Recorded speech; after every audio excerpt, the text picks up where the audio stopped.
La historia del cristianismo por Justo González. Capítulo 12. La gran persecución y el triunfo final. No me interesa sino la ley de Dios que he aprendido. Esa es la ley que obedezco, por la que he de morir y en la que he de triunfar. Aparte de esa ley, no hay más ninguna. Télica, mártir. Según dijimos, después de las persecuciones de Decio y Valeriano, la Iglesia gozó de relativa tranquilidad. Pero a fines del siglo III se desató la última y más terrible de las persecuciones. Reinaba a la sazón Diocleciano, quien había organizado el imperio en una tetrarquía. Dos emperadores compartían el título de Augusto, Diocleciano en el oriente y Maximiano en el occidente. Bajo cada uno de ellos había otro emperador con el título de César, Galerio bajo Diocleciano y Constancio Cloro bajo Maximiano. Debido a la gran habilidad administrativa y política de Diocleciano, esta división de autoridad perduró mientras él retuvo en sus manos las riendas del poder. Su propósito era en parte asegurarse de que la sucesión al trono fuera pacífica, pues cada César debería suceder a su Augusto, y entonces los emperadores restantes nombrarían un nuevo César. Según vemos más adelante, este sistema funcionó solo mientras Diocleciano lo administró, pero después dio lugar a disputas de sucesión, usurpaciones y guerras civiles. Por lo pronto, sin embargo, el imperio se encontraba en estado de relativa paz y prosperidad. Aparte de las constantes escaramuzas fronterizas, solo Galerio se vio envuelto en campañas de importancia, primero en las fronteras de Danubio y luego contra los persas. De los tres emperadores, solo Galerio parece haber sentido una enemistad profunda hacia el cristianismo. En cuanto a Diocleciano, quien era el gobernante supremo, tanto su esposa Prisca como su hija Valeria eran cristianas. La paz de la Iglesia parecía estar asegurada. Los conflictos parecen haber comenzado en el ejército. La actitud de los cristianos hacia el servicio militar no era uniforme, pues aunque la mayoría de los autores de la época nos dice que los cristianos no deben ser soldados, sabemos por otras obras y otras fuentes que había gran número de cristianos en el ejército. La razón por la que algunos se oponían al servicio militar no era tanto el pacifismo cristiano como el hecho de que algunas de las ceremonias militares eran de carácter religioso y por lo tanto se le hacía muy difícil al soldado cristiano abstenerse de participar en la idolatría.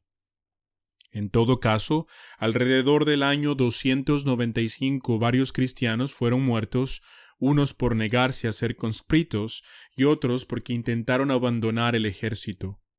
Ante los ojos de Galerio, esta actitud de los cristianos ante el servicio militar envolvía un serio peligro, pues era posible que en algún momento crítico los cristianos que habían en el ejército se negaran a obedecer las órdenes. Luego, como una medida necesaria para la moral militar, Galerio convenció a Diocleciano de la necesidad de expulsar a los cristianos de las legiones. El edicto de Diocleciano, al efecto, no decretaba la pena de muerte ni otro castigo que la mera expulsión del ejército. Pero en algunos lugares, debido quizá al excesivo celo de los oficiales, se intentó obligar a los soldados cristianos a ofrecer sacrificios ante los dioses, y el resultado de ello fue que hubo algunas ejecuciones, todas ellas en el ejército de Danubio, que estaba bajo las órdenes de Galerio. A esto se limitó la persecución hasta que Diocleciano se dejó convencer por Galerio, y en el año 303 dictó un nuevo edicto contra los cristianos. Todavía en este edicto Diocleciano se negaba a derramar la sangre de los cristianos, y lo que se ordenaba era que todos los edificios cristianos y los libros sagrados fueran destruidos, y que a los creyentes se les privara de todas sus dignidades y derechos civiles.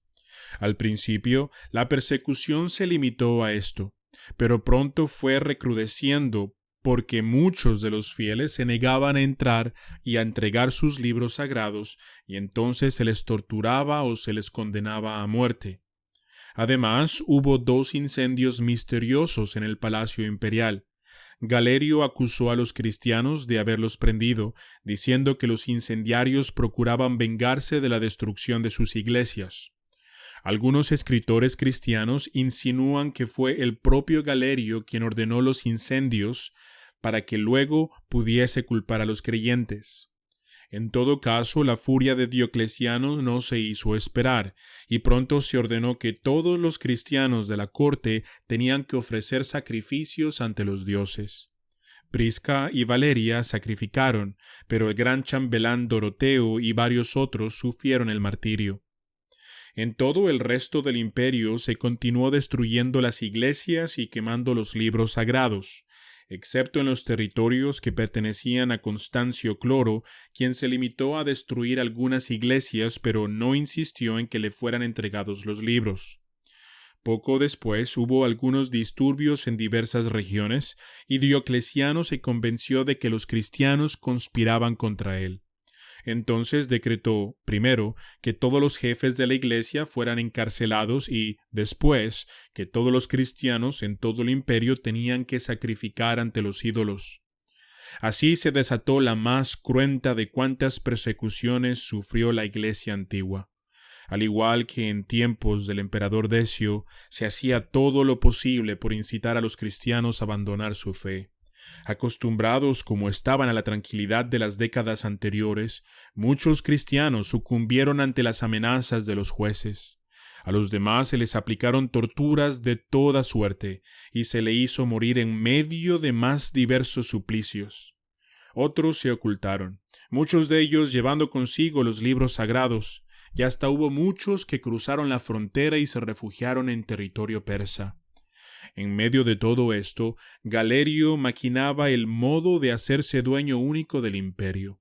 En el año 304 Diocleciano enfermó gravemente, y aunque sobrevino a su enfermedad, quedó sin embargo muy débil y cansado.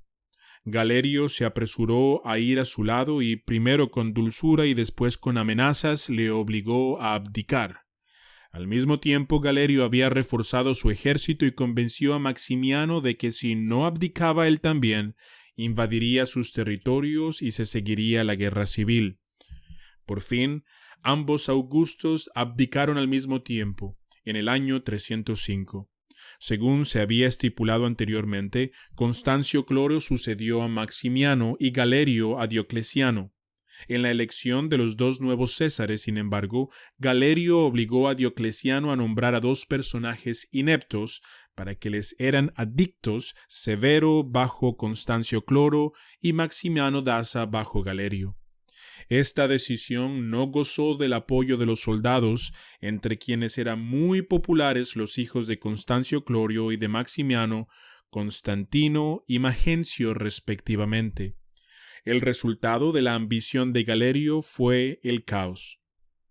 Constantino huyó de la corte de Galerio y se unió a su padre, tras cuya muerte las tropas le proclamaron Augusto. Magencio se adueñó de Roma y Severo se vio obligado a suicidarse. Maximiano salió de su retiro y se unió a su hijo Magencio en una alianza inestable que por fin se disolvió. Galerio invadió los territorios de Magencio, pero sus tropas comenzaron a pararse al bando del enemigo, y tuvo que abandonar la campaña. Por fin no le quedó más remedio a Galerio que acudir a Diocleciano, que en su retiro se había dedicado a cultivar coles. Pero Diocleciano se negó a tomar de nuevo las riendas del Estado y se limitó a presidir sobre una serie de negociaciones cuyo resultado fue nombrar a un nuevo Augusto para el occidente, Licinio. Oficialmente, entonces, había de nuevo dos Augustos, Galerio y Licinio, y bajo ellos dos hijos de Augustos, Constantino y Maximino Daza. Durante todas estas vicisitudes, Constantino había seguido una política cautelosa, al reforzar su posición en las Galías y en la Gran Bretaña, e insistir solo en sus derechos como heredero de Constancio Cloro. Más tarde le llegaría el momento de lanzarse en pos del poder supremo sobre el imperio. En medio de todo este caos, la persecución continuó, aunque en el occidente ni Constantino ni Magencio, quienes eran los dueños efectivos de la mayor parte del territorio, se ocuparon en promoverla. Para ellos, la persecución era política de Galerio, y en medio de todas las pugnas por el poder no se sentían inclinados a cumplir los deseos del rival que había intentado desheredarles. Pero Galerio y su protegido Maximino Daza continuaban persiguiendo a los cristianos. Maximino perfeccionó la política de su jefe, pues según nos cuenta el historiador cristiano Eusebio, en los territorios de Maximino lo que se hacía era vaciarles un ojo a los cristianos o quebrarles una pierna, y entonces enviarles a trabajos forzados en las canteras. Pero aún allí muchos de los condenados formaron nuevas iglesias, y a la postre fueron muertos o deportados de nuevo. Las listas de los mártires fueron haciéndose cada vez más largas, hasta tal punto que se requerían varios párrafos para mencionar aquellos cuyos nombres nos ha llegado. Por fin, cuando los cristianos comenzaban a desesperar, la tormenta amainó. Galerio estaba enfermo de muerte, y el 30 de abril del 311 promulgó su famoso edicto de tolerancia, que dice: Entre todas las leyes que hemos promulgado por el bien del Estado, hemos intentado restaurar las antiguas leyes y disciplina tradicional de los romanos. En particular, hemos procurado que los cristianos, que habían abandonado la religión de sus antepasados, volviesen a la verdad, porque tal terquedad y locura se habían posesionado de ellos que ni siquiera seguían sus primitivas costumbres, sino que se han hecho sus propias leyes y se han reunido en grupos distintos.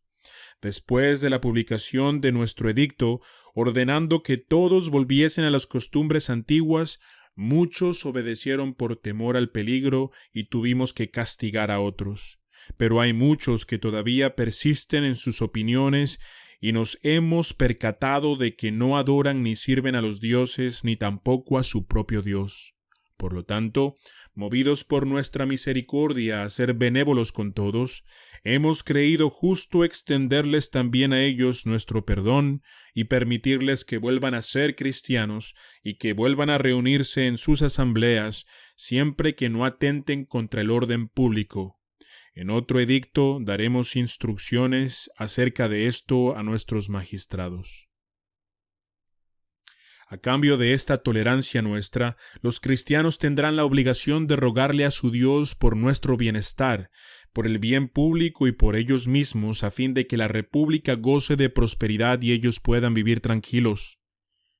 Tal fue el edicto que puso fin a la más cruenta, y prácticamente la última, de las persecuciones que la Iglesia tuvo que sufrir a manos del Imperio Romano. Pronto se abrieron las cárceles y las canteras, y de ellas brotó un torrente humano de gentes lisiadas, tuertas y maltratadas, pero gozosas, por lo que era para ellas una intervención directa de lo alto. Galerio murió 5 días después, y el historiador cristiano Lactancio nos dice que su arrepentimiento llegó demasiado tarde. El imperio quedaba en manos de Licinio, Maximino Daza, Constantino y Magencio. Los 3 primeros se reconocían entre sí y consideraban a Magencio como un usurpador.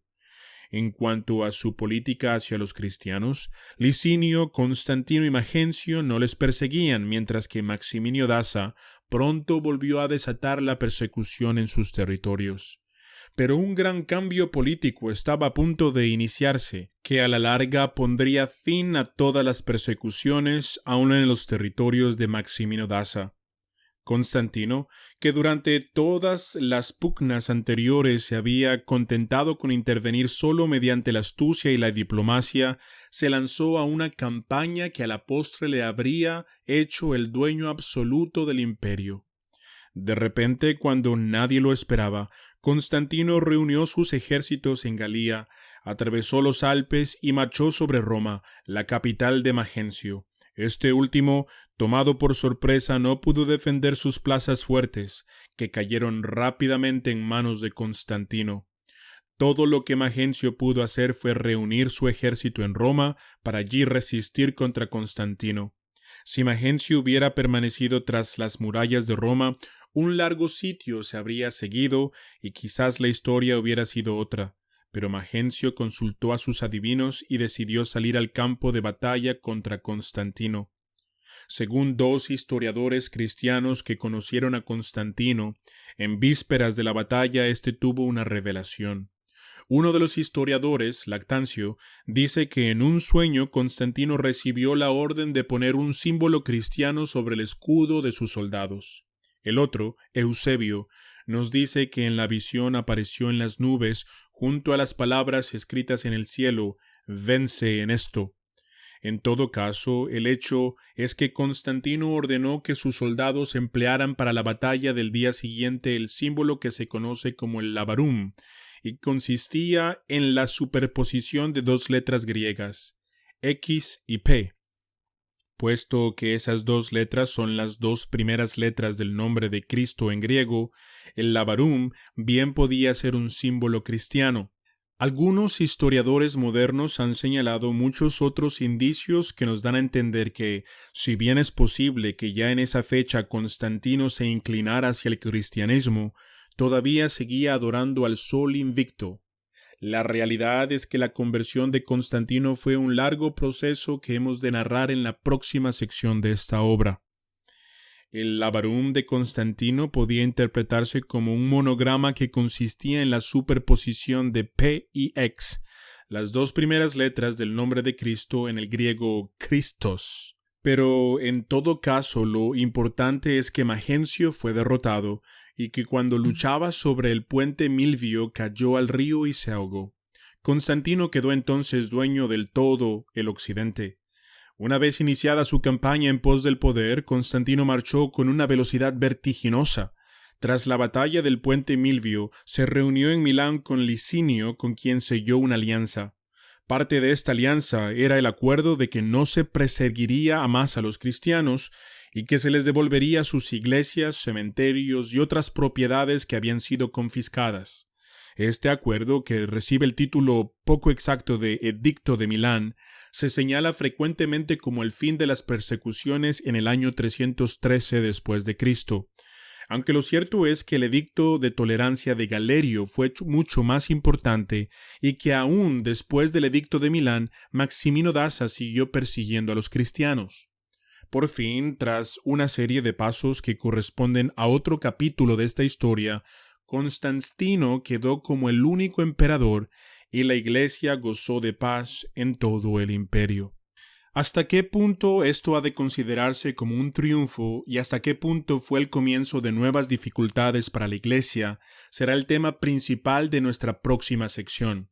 Por lo tanto, señalemos sencillamente el reto enorme a que tenían que enfrentarse ahora aquellos cristianos que hasta unos pocos meses antes estaban preparándose para el martirio y que ahora recibían del emperador muestras de una simpatía y un apoyo siempre crecientes. ¿Qué sucedería cuando aquellas gentes que servían a un carpintero y cuyos grandes héroes eran pescadores, esclavos y criminales que habían sido condenados por el Estado, se verían rodeadas del botado y del prestigio del poder imperial? ¿Permanecerían firmes en su fe? ¿O resultaría quizá que quienes no se habían dejado amedrentar por las fieras y las torturas sucumbirían ante las tentaciones de la vida del muelle y del prestigio social? Estas fueron las preguntas que tuvieron que enfrentarse todos los cristianos de las generaciones que siguieron a Constantino.